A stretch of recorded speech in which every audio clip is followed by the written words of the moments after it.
All right, Habari Gani, everybody. This is our last Kwanzaa Community Workshop. Today is Imani, which means faith, right? And I'm just starting up the live stream on the Instagram platforms before I get into sharing my screen. The last session that we had before this one was really good on family wealth building with Brother Muhammad McIntee Masood. So if you didn't get to check that one out, definitely, go back, check that one out, check out the other ones as well. I mean, we had 10 sessions all together over this past few days, and all of them were just really phenomenal. So, I would really say you don't want to miss any of them.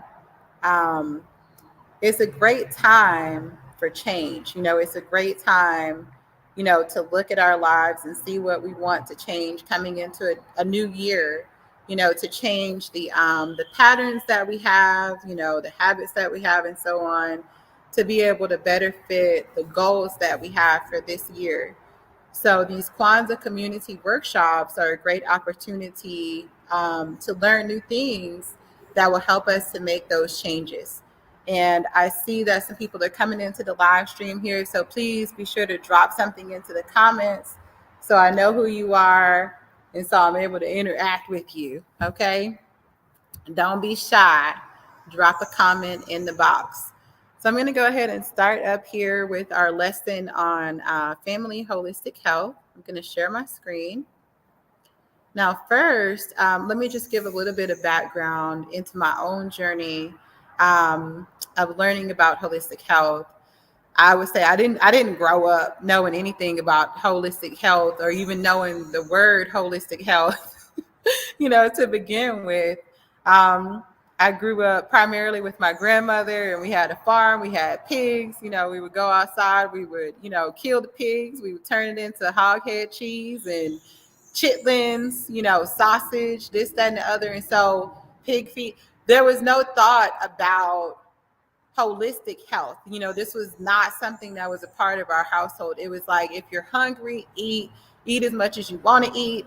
And that was really a sign of abundance, to be able to just eat what you wanted to eat. So, if you wanted some breakfast, you might go and fix yourself 2 or 3 bowls of cereal, if something hadn't been cooked. And if my grandma had cooked, then you were going to be eating the sausage, the bacon, the biscuits, everything. Because that was how she showed her love, was by cooking all this food and having it all available to us. So coming into adulthood, coming into early adulthood, like around like 19, 20 years old, I had different health issues that were starting to manifest, having migraine headaches. I had like a knot back here, that at the time, the doctor said like, oh, that might be a tumor. It ended up going away after I made some dietary changes. I had ulcers at one point, that I had to take medication for to resolve, just these different health issues that were coming up. And I was not connecting these health issues initially back to my diet. So that wasn't even really the reason why I got into, holistic health. It wasn't because of the health issues. My other family members had some of the same health issues, and some of them worse, like fibroid tumors, have been a big thing with the women in my family. Cancer, diabetes, high blood pressure, all of this runs, in my family. So I was aware of these things, but again, not aware of their connection, to the things that I was eating. So when I first decided that I was going to change my diet, it wasn't because of these things. It was because I was about 20 years old, and I was doing a lot of internet research, and I was seeing like these people in Hollywood that were vegetarians, or at least close to vegetarian. Like I think Halle Berry is like a pescatarian. They were looking younger and healthier for longer periods, into their 40s and 50s, and people who weren't did not have the same looks to them. So me just thinking from a very superficial standpoint, like, okay, when I get up in age, I want to be able, to have the youth of like Angela Bassett or a Halle Berry, instead of looking like, some other people that I've seen in that age group. So that was my initial impetus for, becoming vegetarian. Right now I'm pescatarian, since 2015, but initially back in 2006, I became vegetarian. In 2009, I became raw vegan for 1 year, and then vegan, in 2010. And then when started doing a lot of traveling to Central America and West Africa, then I decided to just become pescatarian, to have a balance within that. But yes, that initial change for me, was really just superficial, wanting to look younger longer. And once I made the changes, to start becoming vegetarian, I didn't see any difference right away because I didn't actually know how to be vegetarian. I had no idea what I was doing. So I was eating like a bunch of canned foods and like, pizza, cheese pizza, quesadillas, different things like that because I didn't have an understanding of vegetarian being something that was plant-based. It was like, I'm not eating meat. I can be eating like candy, chocolate candies, but at least I'm not eating meat. So I should still be seeing these changes to my health. Of course, if you're eating a vegetarian diet, but it's not a plant-based diet, it's not a healthy diet, you're not really going to see changes to your health, that you're looking for. It took me a good, like, another 2 years to actually start, reading enough books to understand, like, okay, this is what a healthy vegetarian diet is. And I had to unlearn, not necessarily unlearn, but like learn new recipes, because I had grown up cooking soul food, eating soul food. So, I was able to take some of those same principles and apply it to cooking, vegetarian food to make it taste good. But, I really had to learn, like, okay, this is how you cook, dry beans from scratch. This is how you cook lentils. I didn't even know what a lentil was.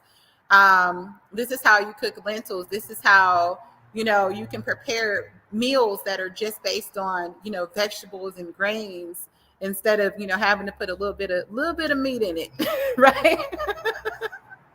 So over time, I would say at least around like 2008, coming into 2009, I became like really good at, cooking vegetarian foods.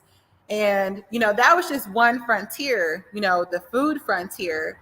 But I wanted to learn more than just, how to eat healthy, how can I be healthy overall, healthy in my relationships, healthy in my mind. I've had issues, throughout time, that have come and gone, like with anxiety, depression. So I'm like, how do I deal with all of these things too? And I saw that there was a class that I could take with a sister who was in Houston at that time named Dr. Akua Gray. And I'm just going to share her website here, A Life of Peace. So this had to be 2009 coming into 2010. I would say first in 2009 was when I became familiar with Dr. Akua. And I enrolled in her holistic health consultant certification class back in, it must have been like January of 2010, or maybe even, the end of 2009, somewhere around there. And that was what really took my understanding of holistic health to another level, was joining her classes. So I continued, studying on my own, as well as taking classes with Dr. Akua and A Life of Peace Institute. Took another course of study back in 2013, as well as just continuing to get certifications on my own. And right now, I'm actually in this program with Dr. Akua, the Naturopathic Mastery Program. When you finish this program, you can test to become a board certified naturopathic doctor. It's a very intensive program because it includes all of these things. So it's extremely intensive. However, it's definitely going to give you a much greater understanding of holistic health, if you do take this course of study or any of the courses of study that she offers. I am coming into my fourth semester right now with this program. So, crazy enough, I'm almost done. But it is 51 courses of training in an intensive 4 semesters that you can take. Now, today in this family holistic health stream, we're not going to go into all of that. We are going to focus on the basics to get you started with, just making sure that your family is healthy using naturopathic means, right? There's so many things that are going around, and a lot of those things we kind of bring on ourselves with the diet that we're eating. I know last night I was really struggling because my nose was running from one side. It's like I had a little bit of a sinus infection. My nose was running, my head was hurting, but I brought that on myself through the choices that I was making. Right now, I'm in Boca Chica, Dominican Republic, and they have this cake here called bizcocho. And I saw this cake at the store. I'm going to show you this cake, y'all. So I saw this cake at the store, this bizcocho, and I'm like, everybody's buying it. It must be good. I think I'm going to try it for the holiday. Let me buy one of these bizcocho cakes. It was like $2.50. I brought this home. It was a whole pound cake. I thought it was a yellow cake. It was a pound cake. It was delicious. Like, absolutely delicious. Now, mind you, it's just me, my son, my daughter. She's not even 2 years old. She doesn't eat cake yet. So me and him are just going back and getting cake, to the point where, over the course of a couple days, the cake was gone. Now, even though I enjoyed it afterwards, I had a runny nose, I had a headache, and then I had to, deal with that in a holistic way. Now, it's better to just, be in moderation from jump. Don't binge on cake during the holidays. That's a better idea, but these things happen and you have to know how to be able to navigate them. A lot of things we just bring on ourselves through our dietary choices, our water intake, and so on. And we have to know how to navigate them afterwards. So immediately, I had to go to the kitchen and see what I had in the kitchen, because that's what it all comes back to. It all comes back to what's in your kitchen. That's what's going to get you through most illnesses that, would really come up, is what's in your kitchen. So ginger, not that picture, but actual ginger root, right? So, I cut up some ginger, and I boiled the ginger, and I put in some turmeric and some garlic and some, black pepper to steep. And then I put in some tea bags, for some natural lemon and ginger tea, and left that to steep. And I didn't add any sugar because sugar actually suppresses the immune system. I don't know if y'all know that, but sugar suppresses the immune system for a certain period of time. So every time that we intake sugar, like if you're saying like, okay, well, I can't drink this tea without sugar, that sugar is having an opposite effect of that healthy tea that you're drinking. Now, most things that come up, whether it be like a cold or a sinus infection, anything that's going to, take us out the game, from day to day, for the most part, you can deal with it just by using garlic, ginger, basic things that you have in your kitchen. Eat some raw garlic, just a clove or two of raw garlic and drink some water. That will knock most things out. Make some ginger tea, some fresh ginger tea to bring down the inflammation. You can do that in conjunction with eating the raw garlic. So the things that we have in our kitchen should really be our first resource when we have a health issue that comes up. So I want to just kind of go back for a second to talking about what holistic health means in the first place, because maybe some people who are watching the stream are in that place where I was when I first started, where it was like, what is holistic health? Because I have no idea. Holistic health is practicing wellness for your mind, your body, and your spirit, mental health, emotional health, physical health, thinking positive, learning something new, not just binge watching Netflix, which can be, so enjoyable, but actually learning something new every day, because that's helping you to make those new neural connections in your brain. And when we're just binging and taking things in passively, we're not necessarily developing those new neural connections, right? Meditation, if you're not a big meditator, it's okay. Just take out 1 minute, 3 minutes. And there is a Vietnamese monk that, I've read some books from. I'm not sure how to pronounce his name, but, and I don't want to mess it up, especially not here on the live stream, because I want to be totally respectful to that man. So I'm just going to show you here this Vietnamese monk.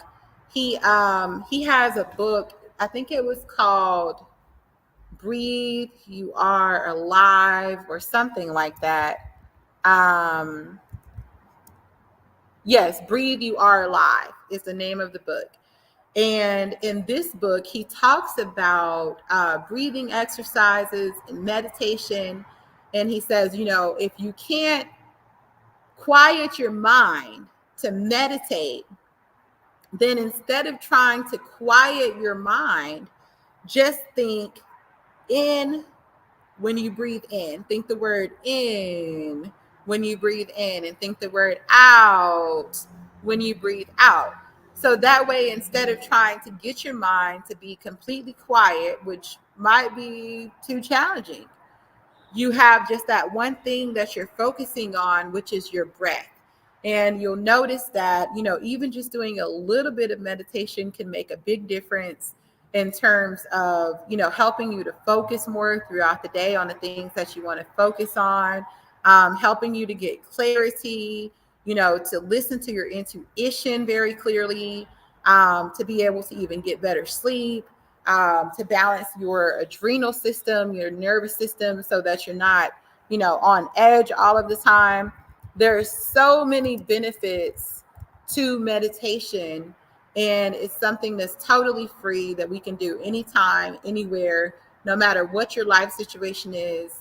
No one can stop you from being able to, meditate.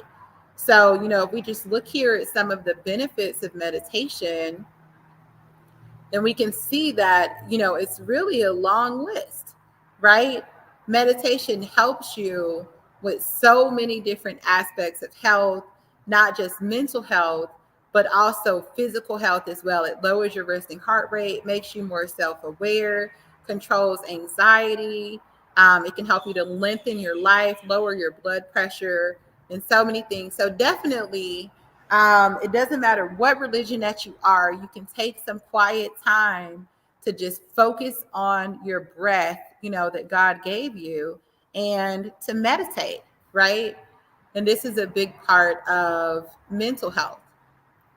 Another thing that really helps me with mental health is journaling. I'm a writer, so journaling is something that, has a special place in my heart, a special place in my routine, to help me to feel recentered when I'm not feeling centered.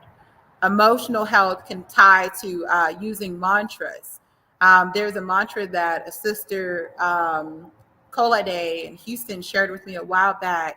She said, I am in the right place at the right time, taking the right action.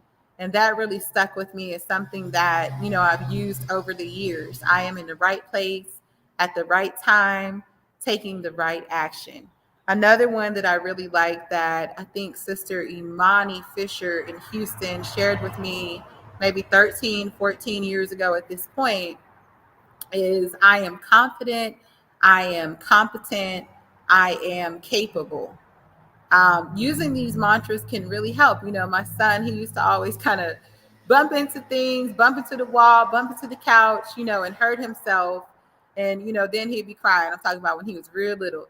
And I would tell him, hey, just say, I am safe and always careful. I am safe and always careful.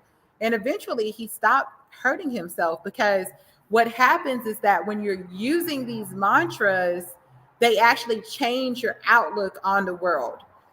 For example, if I'm feeling like I am, an unlucky person, or like, good things never happen for me, just at my core on a subconscious level, because it's not just about what we're thinking consciously that affects our mental health and our emotional health, but it's also our subconscious that affects it on a very great level. And I'm going to share a visual here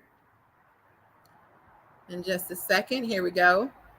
So we can see here the subconscious mind, right? The subconscious mind is 90% of our mind. That's a lot, right? So depending on how you've grown up, even if on the surface you're saying like, hey, I'm okay, I'm good, everything is going to work out. If you don't really feel that in your subconscious, then you may be acting out other things. If you're feeling like, I'm unlucky, things never work out for me, if a good thing happens, a bad thing happens, good things never last long, whatever, all of that is there in your subconscious, right? So if you go to work and, your boss is giving you a really hard time, then, you're just going to be like, well, yeah, this tracks, and I'm talking about an unnecessary hard time, like, just really giving you some hassle. You're just going to be like, yeah, this tracks, this is my life. I just have to deal with it. Let me just go home and have a drink and just try to forget about it and just come back to work again tomorrow because I need to be able to make a living for myself. Now, on the other hand, let's say that you really feel like, you're competent, you're confident, you're capable, you're successful, you deserve good treatment, you deserve the best, etc. And you have even been saying these things to yourself in the form of mantras to be able to reprogram your subconscious mind. I am successful. Why am I so successful? You can change it to the form of the question. That's something that one of my good friends, XPJ7, the yogi in Atlanta, shared with me some years ago. That's really effective. Change your mantras to the form of a question to make them sink into the subconscious brain even more. Why am I so successful? Why does everything always work out for me? Why do I constantly attract money? Why am I always attracting good treatment? You can ask yourself questions like these, or just say like, I am wealthy, I am successful, whatever you really feel resonate with you in your heart and in your mind. And if you don't feel it at first, it's okay. Just keep saying it, say it to yourself in the mirror, because eventually you will start to feel it. So if you feel all of these good things about yourself, right? And then you go to work and your boss is just really disrespecting you, you're going to say, you know what? I don't need this. I don't deserve this type of treatment. I am really good at what I do, really great at what I do. Let me go ahead and start looking for other employment, or step out and go ahead and start that business that, I've been waiting to start. And boom, within a couple weeks, you have really changed your life situation, but it's because your subconscious mind was in the right place to be able to make the right decision with the opportunities that came up. Or even like, if you're telling yourself like, okay, I'm going to bring in an extra $2,000 a month. This is what, I have my mind set to, I'm worth it. I'm successful. This is what needs to happen. And I got this, right? And you've told yourself this. You might see on social media, or, the opportunity might come up where someone says like, hey, we're looking for someone to do such and such. Here recently, with me having a background in curriculum design, someone shared a post where they were saying, hey, this company is looking for someone to do curriculum design. If you're looking for, a part-time thing, then, there's this opportunity available. So having my mind already focused on bringing in more finances, as soon as I saw that, it's like, boom, okay, let me jump on it. Because what happens energetically is that when we've set our mind to something, when we're putting the mantras out there, our intentions, our affirmations, then whatever it is that we are seeking starts seeking us. And things become aligned and they become magnetized. And then, we end up moving towards what also begins moving towards us, right? Whatever it is. So, using those mantras not only help your emotional health, your mental health, they also change your life physically in a very real way. If you've ever watched any of the videos by like Bob Proctor, for example, he says, what you can hold in your mind, you can hold in your hand, right? And it's really true. What you can hold in your mind, you can hold in your hand. So let's just go back here to physical health. Now, physical health isn't necessarily, that you have to be in the gym lifting weights every day. Lifting weights can be really good, for your body. You would want to lift, lighter weights with more repetitions to be able to tone, and heavier weights with less repetition if you want to, get those big biceps. You want to build muscle, so to say, right? Um, However, if you take a walk for 20 minutes every day, if you are working from home and you can't necessarily go and take a walk, you can walk in place at your desk, right? You can just stand up and do some squats and do some running in place every time that you have a 5-minute break, a 10-minute break, because what you don't want to do is just remain sedentary, because being sedentary can be really unhealthy for you. There was a study done that showed that being sedentary can be more unhealthy than smoking cigarettes. And you can see here sitting disease. And so let's just take a look at that. So sitting disease, 300,000 deaths occur annually due to inactivity and poor dietary habits in the United States alone. On average, Americans sit down for 11 hours a day. 20% of all deaths of people 35 and older are attributed to a lack of physical activity. 65% of Americans watch 2 or more hours of TV every day. Only 6.5% of Americans meet the minimum physical guideline requirements for work. $24 billion spent on direct medical spending because of these sedentary lifestyles. Women are more likely to lead sedentary lives than men. Okay. So these are all facts to be aware of, because a lot of us are working from home at this point. We're working on our computers. So we have to be really intentional about making sure that we're getting enough physical activity throughout the day. Okay.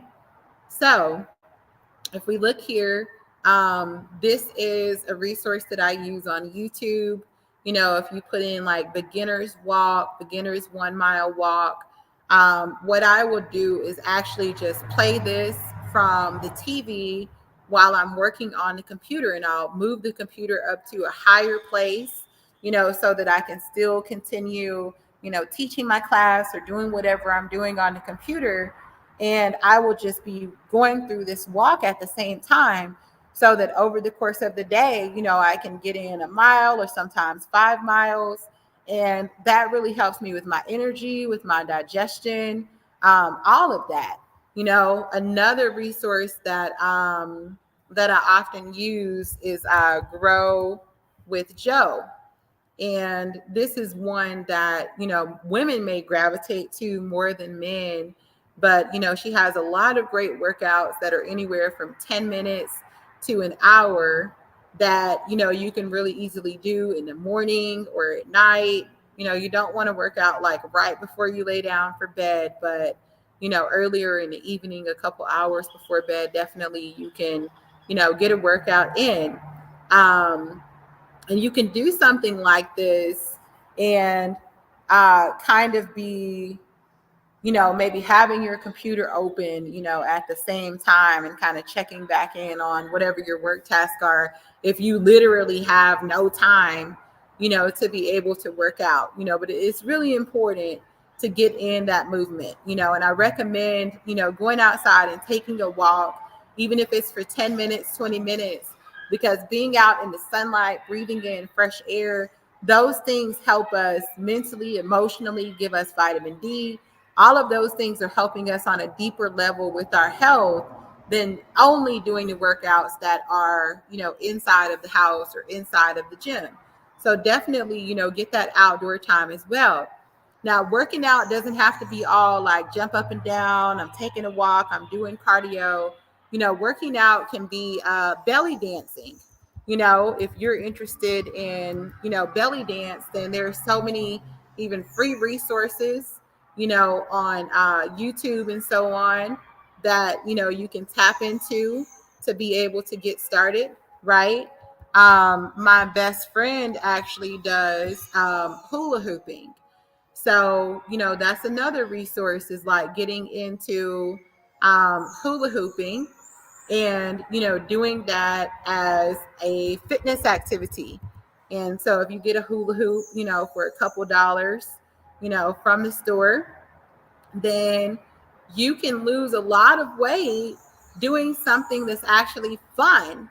And, even if you're not trying to lose weight, just keeping yourself active, keeping your blood moving. Now, some of us may feel like, well, if I don't have, an hour, if I don't have 45 minutes to work out, then it's not worth it. Every workout is worth it. Even if it's just a 2-minute workout, if it's a 5-minute workout, it's still worth it, because it's improving your blood flow, your circulation. It's still assisting you with your health. Even if it's just for 1 minute, it might not make you lose 50 pounds if you exercise for 1 minute, but it's still assisting you with your health. So there are no wasted workouts. You can swim, you can do yoga. You can join a local, boot camp, or a local like play date, to just go around and like play tag, freeze tag, or something with other adults. They have those, in different places across the country, including Houston. If you look up adult play dates online, you can find them. So it doesn't have to be some boring workout. You can do something that's going to be interesting and fun for you. You can jump rope and so on, just to make sure that you're moving, every day for at least 20 minutes, to an hour. I would say should be the goal, right? And that ties into physical health, moving your body. You can ride your bike, make sure you're getting sunlight, and eating a healthy, balanced diet, which doesn't look the same for everybody. Some people might be vegan, and then you need to make sure that, you're getting all your B vitamins and your omegas, with the food choices that you're making, and not just eating, Fritos and Oreos and Beyond Burgers and vegan hot dogs, but really getting into the plant-based vegan foods, eating enough raw foods every day, especially the fruit, the vegetables, you want to do green leafy vegetables raw. If you're talking about vegetables like broccoli, things that are more, I think the word is like cruciferous or something like that, then you definitely do want to steam it, to be able to break it down more before you introduce it to the digestive system. But yes, getting those green leafy vegetables and raw, as well as, getting some fruit in, some banana, is always good. Watermelon is really good for the skin, good for the digestive system. And not just eating those processed foods, no matter what your diet is. If you're vegetarian, making sure that, you're not overdoing the dairy and the eggs, but again, having a healthy, mostly plant-based diet. If you are an omnivore, and you're doing the meat, then you don't want to do too much meat. You want to keep the meat to where, at least for each meal, the piece of meat is smaller than your hand, right? Smaller than like this part of your hand, not like your fingers and everything, because that can be really big depending on how big your hands are. And you have some big old hands, you'd be like, okay, I'm about to eat this T-bone steak, right? But just the palm of your hand, your meat portion for each meal shouldn't be bigger than that portion of your hand. So, if you're having some chicken breast or something like that, then, you just have like a 2 ounce to 4 ounce, piece of chicken breast. And then you have your vegetables and your grains, to go along with that. And just keep it balanced. You're not talking about chicken breast with, mashed potatoes and French fries. You got some potato, then balance it out, with some lightly steamed vegetables, or with a big green salad, right? If you really want to change the state of your health, in a beautiful way, you can try eating a salad with every meal. There's no rule against eating salads, even in the morning. There's nothing that says like, oh man, you cannot eat a salad in the morning, right? It's just a cultural thing, that stops us from eating salads in the morning. We say, well, that's not breakfast food, because American breakfast is something different from even what we see as breakfast in other countries. These salads, some of them are a little over the top. Like this one, I would hope that it's for about, 5 or 10 people and not just for one person.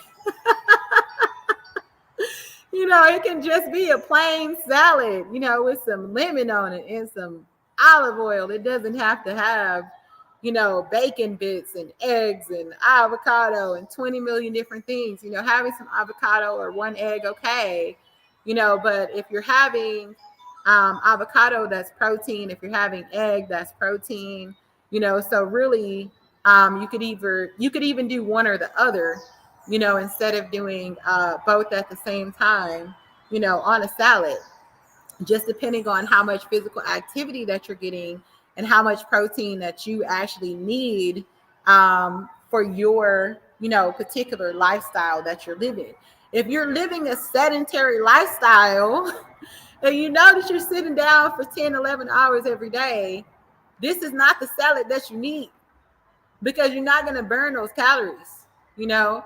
So you just want to be, very aware of like your particular situation so that you can make sure that what you're intaking matches up with that. For me, um, I am, breastfeeding currently. So I have to, kind of be hyper aware of like, okay, am I taking in enough protein? Am I taking in enough vitamins to go towards, not just myself, but also towards my daughter, right? And these are all considerations that you have to make. And all of the research is out there to help you to eat a healthy, balanced diet, and all of the recipes are also out there, to help you to eat a healthy, balanced diet.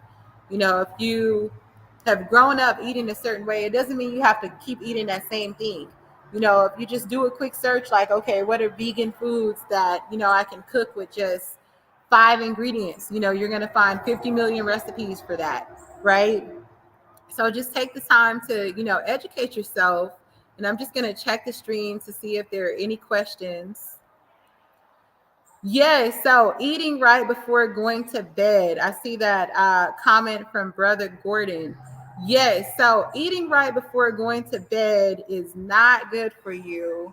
And the reason for that is because your digestive system has a certain flow that moves throughout the day. And, it's basically a clock. Like your body literally has a biological clock that it operates on. So, depending on the times that you're eating throughout the day, your body is in a different state of digestion. So, I'm just going to open up this one here.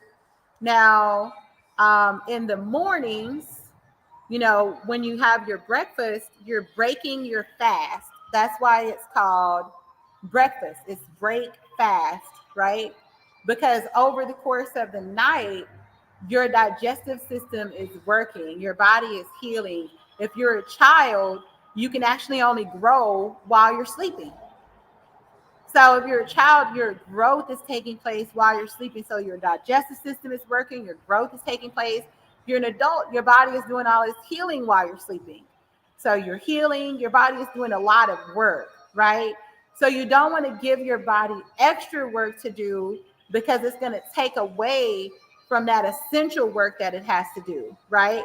It's kind of like if you're at work and you're doing your job and you have a lot on your plate, and then your boss comes and just throws like 100 more things down on your desk and it's like, and do this before you leave today at 5 o'clock. And it's like, yeah, realistically, I'm one person. I'm not going to be able to do all this. But whatever is not done today, maybe I could do it tomorrow or the next day or the next day, and I will get it done eventually. Your digestive system is just like that. So whatever your digestive system is not able to do because, you were like, man, I'm about to eat this pizza before I go to bed. I'm going to eat this pizza. It's 11 o'clock at night. I'm feeling a little hungry. So let me have a few slices of pizza. So now you've dumped all that new work onto your body's desk. So your body is saying like, okay, I'm not going to be able to get around to this right now, but maybe tomorrow or the next day or the next day. So then instead of you having those healthy bowel movements every day, you may not be having a healthy bowel movement for a day or two or even longer. I've heard people who are taking certain medications, that may not have a bowel movement for 15 days or 30 days. Or if you're having bowel movements, not having a full bowel movement. If you're just pooping out little bird pebbles, that is not a full bowel movement. Dr. Akua in the Life of Peace training, she tells us that, for a full bowel movement, like if you've eaten a full meal, that day, you're looking at having about 13 inches total of poop to totally clear out your intestines. It doesn't have to be just like one long poop. It can be broken up into, shorter, healthy pieces. But if you're just like poop, poop, poop, and you're just shooting out little pebbles, or, you have slight diarrhea, or your poop is just like, little strings, all of those things are signs of constipation. And so you need to take some time and, just let your digestive system catch up. You might need to fast. You might need to do a water fast, or, lemon water, or a healthy juice fast, where you're juicing vegetables, not just fruits, because if you're juicing fruits and you're drinking that, it's not always healthy for you because the fruit is just going into your system very quickly and spiking your blood sugar. But actually just juicing vegetables, and maybe you put a little bit of fruit in it for taste, and just drinking that for a few days to let your digestive system catch up with you. And from there, just eating more mindfully, not eating right before bed, not eating late at night. If you're really hungry late at night, then eat something that's not going to clog up your digestive system. Have some watermelon, have some grapes, have some celery, have some tea, have something that's not going to back up your digestive system and give it all this extra work to do. Because if you do back up your digestive system, then it's causing other issues to take place in the body. Food can get trapped in your intestines. And then what you end up having is an impacted colon. Okay. Now, once you have an impacted colon and, all that poop is stuck in there, then it can create what's called diverticula. And I'm just going to show y'all a picture here. Now, these diverticula are basically these little pockets that develop because of that poop being stuck in you for too long, because you started making a habit of eating late at night before bed, and you just want to Netflix and chill with yourself. I get it. But now you got all this going on, little pockets of poop all the way through your intestines. And then that starts to break through the intestines, go into the bloodstream, cause other health issues. Now you're having issues with your heart. You're having issues with your legs. You're having issues with your blood pressure. You have brain fog.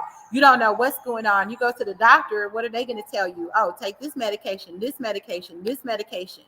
So now these medications are giving you additional side effects. You got to go back and get more medication to deal with the other medication, and you're just putting out a lot of money. You're still not feeling right, when really what you needed was a colonic. You needed to just flush it all out. So I would say, be mindful of your eating, but also it's good to get a colonic, once a year, once every 6 months, and really just, clean all that stuff out that has built up over time. The mucus, the gas, that's trapped in your intestines, so that you can have a fresh start. If you know that you haven't been, eating the best way, this is something that you can do to give yourself more of a fresh start. If you look up colon hydrotherapy in your area, then you can go and see a colonic hydrotherapist, and you can see the before and after picture here. Get all this stuff out of you. You can have candida, built up in your intestines, causing all types of problems for you. Intestinal parasites that are actually stuck in there. Even if you're vegetarian, you can still get intestinal parasites. So you definitely want to, eat mindfully, eat at the right times, but also take the time to, get colon hydrotherapy. I would say at least once per year, if not more. And I'm just going to look back to see if there are any other questions here before continuing. Okay, so let's go on.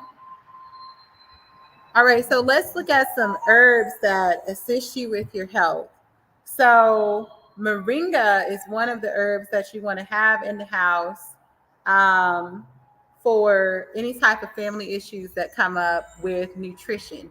Moringa gives you all the vitamins that you need for the whole day, even if you're just eating, a small amount of it. If you get the powdered form of it, it's not very tasty. If you can get it fresh, then it has a really nice taste to it. But if you're in the United States, it can be really hard to get it fresh. So you're normally going to get the powder. And if you put the powder into a smoothie, you're going to want to add, maybe just 1 teaspoon, of moringa with some lemon juice, and then, all the flavors that you like in your smoothie with your fruits and vegetables, because the taste may not be, something that's appealing when it's in that powder form. If you don't want to deal with the taste, you can get the capsules instead of the powder and just choose the vegetable cellulose capsules. But in terms of maintaining nutritional balance, moringa is really great for that. And it's bioavailable to you, unlike, some of those synthetic vitamins that are out there.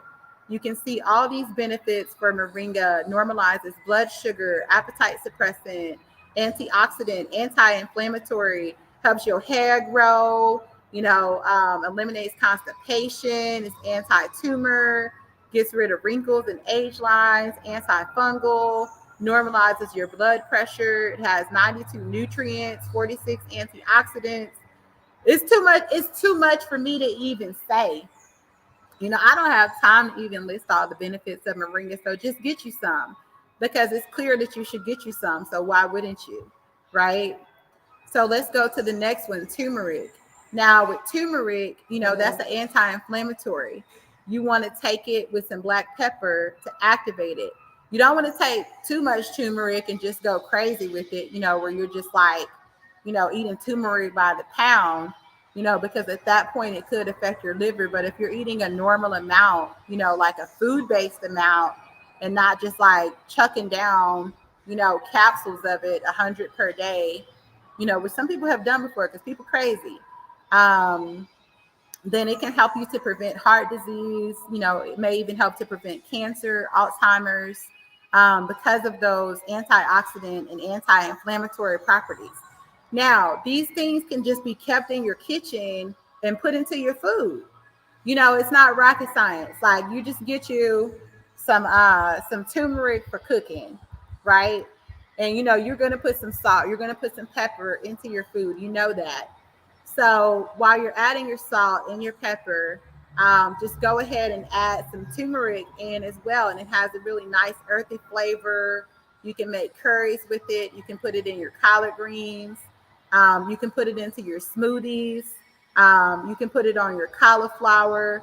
There are so many recipes that, are really good with turmeric. So, I mean, every time you cook your chicken or your vegetable fried rice or whatever it is that you're making, you just put some turmeric in there, and it's giving you those antioxidant, anti-inflammatory properties. Ginger is another one that you can just keep in powder form in your kitchen if you're not going to chop it up fresh, and just put it in your food every time you cook. It's going to help your DNA. It's going to help to prevent stress and damage to your DNA. It's going to help you with inflammation. It's going to help you fight off chronic diseases.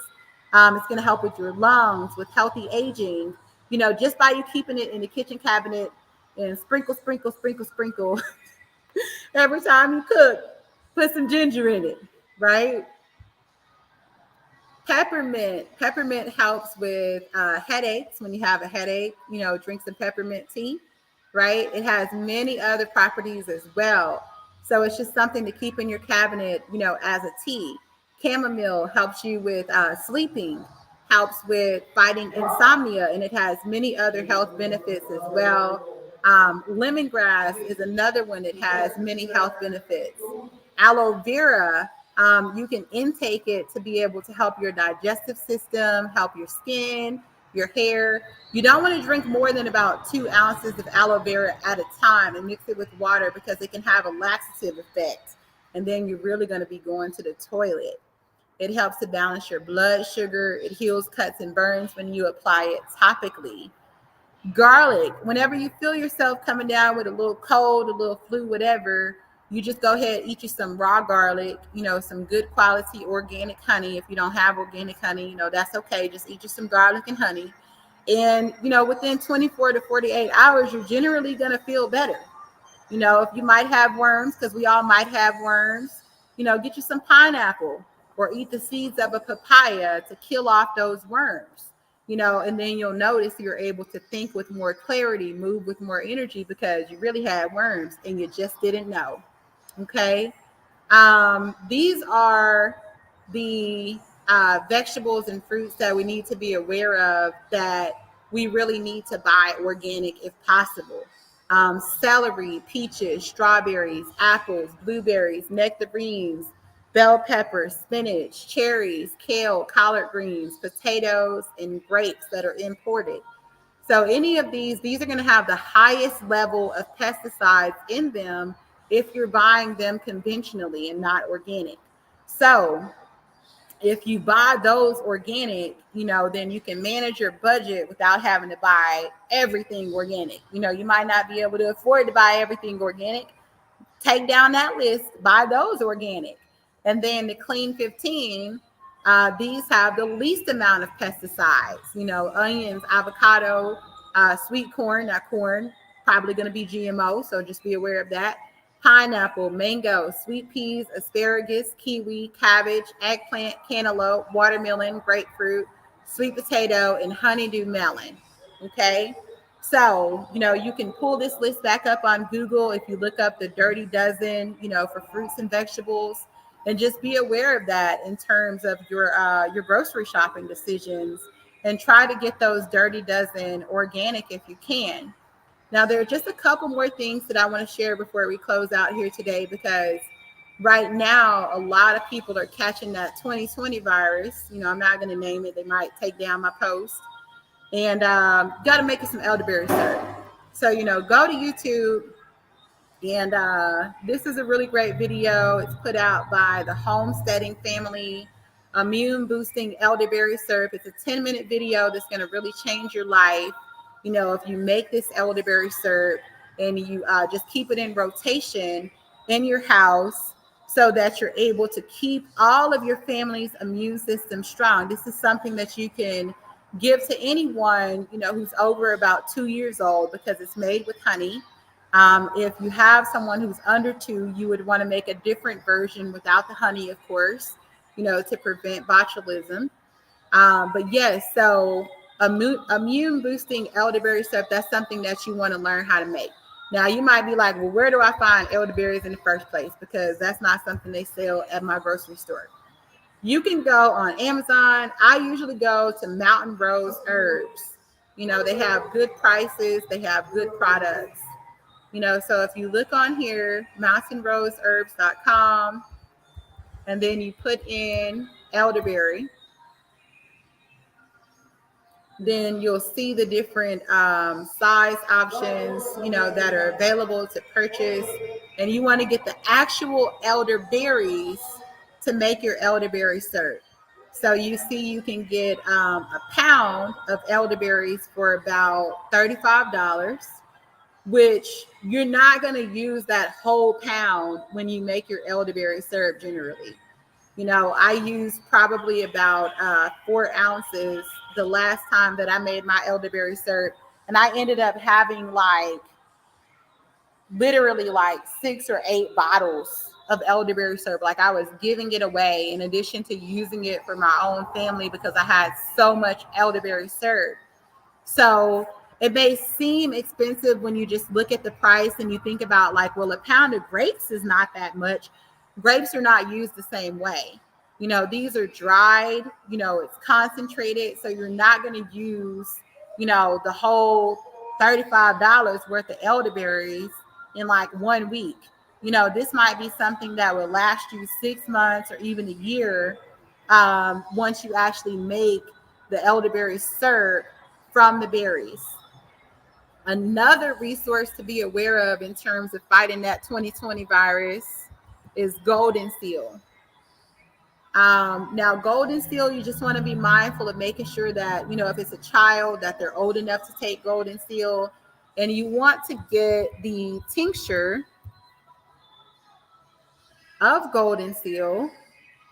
Also be mindful if you are taking any medications. Check to see if there are any contraindications with medications that you're taking.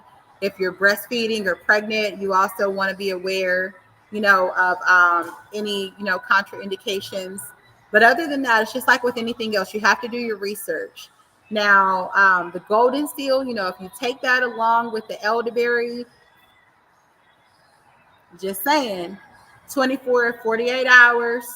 You know what I'm saying? So get you some, have that in your cabinet. You can even buy the elderberry syrup already made.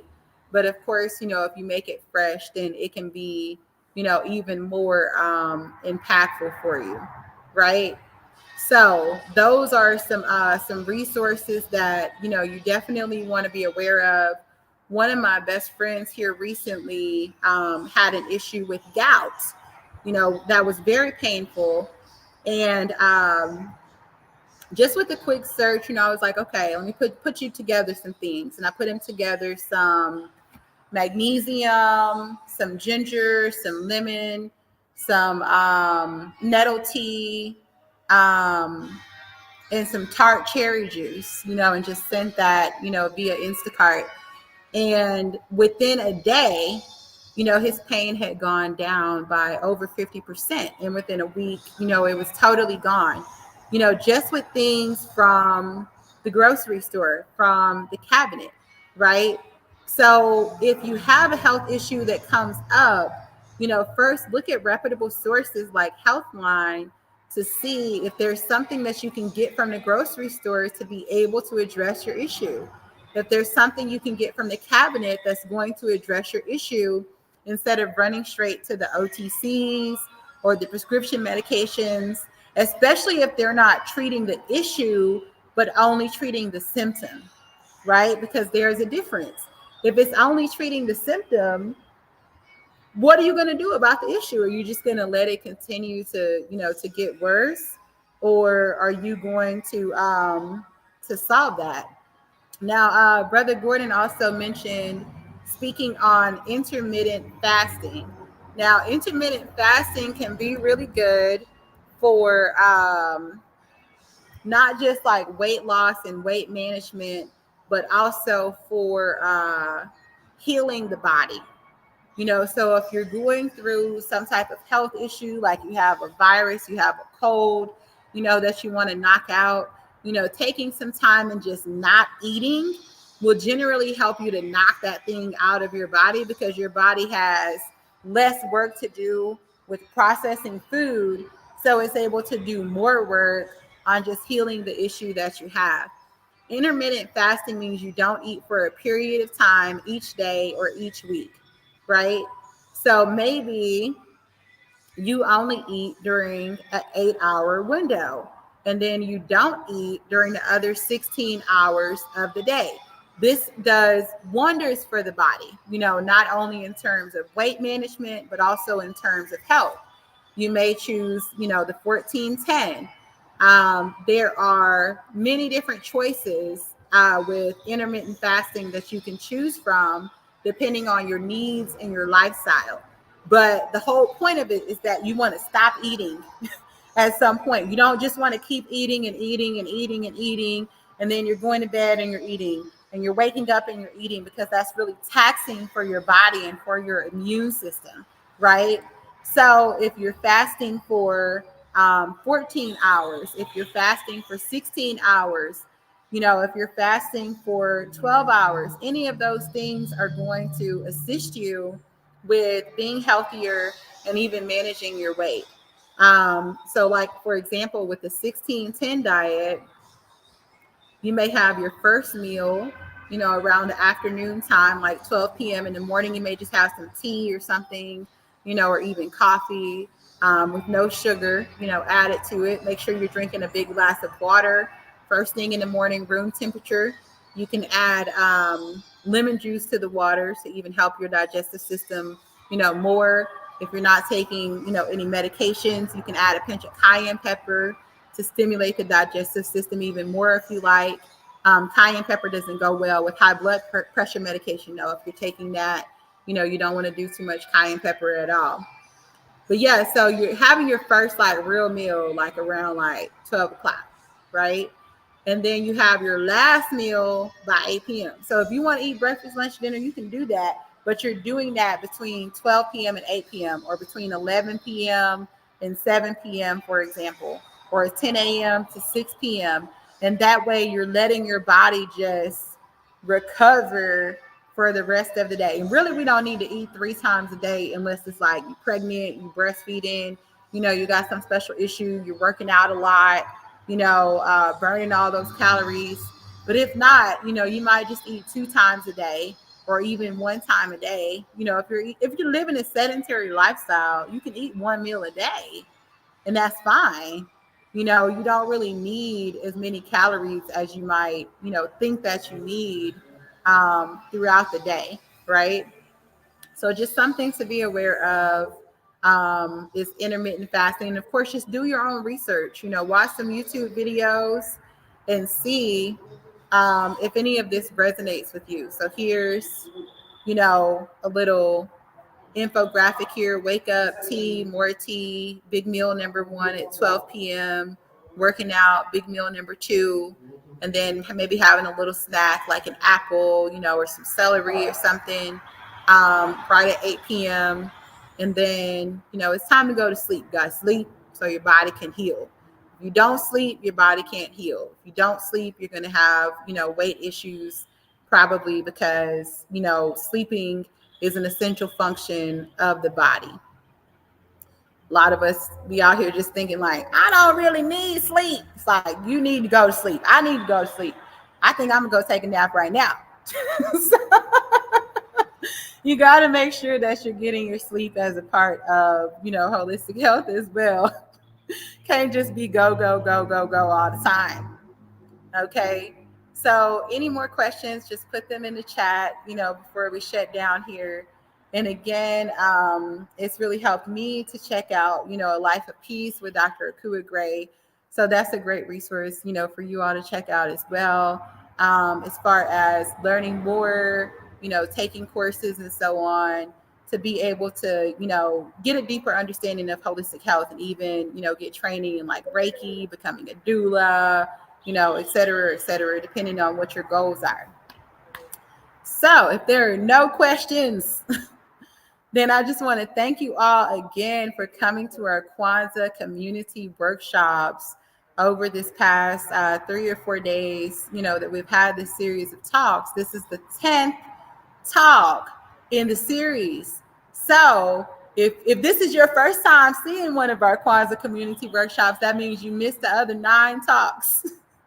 So you can go back and you can check them out. The one before this one was family wealth building with a brother who has built up his wealth into the high, 6, 7 figures, just starting with a small teacher salary, through the strategies that he shared in the last session. We had, African diasporic history for homeschoolers. We had, creating culturally relevant curriculum. We had, how to build a financially sustainable education program online or in person, homeschool cooking, incorporating music into your curriculum. So just go back, on the YouTube page, Facebook, Instagram, whatever, and, watch those previous videos, with your family if this is your first time tuning in. And I just want to thank you all again for, being a part of our community workshops. And I hope y'all are having a happy Kwanzaa and a happy new year. Okay. I'm going to end the stream now if there are no questions. Thank you again, everybody.